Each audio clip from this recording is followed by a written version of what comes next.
తమిళనాడు రాజకీయాల్లో విచిత్ర పరిణామం చోటు చేసుకుంది. మొన్న పత్రికలు, టీవీల్లో బ్రేకింగ్లు లేకపోతే వార్తల కింద వచ్చినాయి.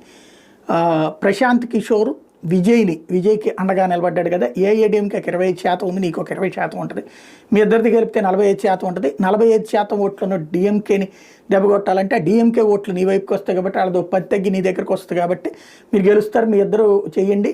అక్కడ ఆంధ్ర ఫార్ములాని తీసుకోండి. ఆంధ్రాలో ఎట్లయితే చంద్రబాబు సీఎం, డిప్యూటీ సీఎంగా పవన్ కళ్యాణ్ ఉన్నారు, పళనిస్వామిని సీఎం నిన్ను, తలపతి విజయ్ని డిప్యూటీ సీఎంగా చేయమన్నారు అన్నటువంటిది. బట్ ఇప్పుడు తాజాగా ప్రశాంత్ కిషోర్ ఓపెన్గా చెప్తున్నటువంటి అంశం ఏంటంటే, ఒకటి విజయ్ వచ్చి తన కోసం బీహార్ ఎన్నికల్లో పనిచేస్తాడని. అదే సందర్భంలో డిఎంకే అలయన్స్ వచ్చేటప్పటికి ఆల్రెడీ 47% ఓట్లున్నాయి, వాళ్ళ గ్యారంటీ ఓటు.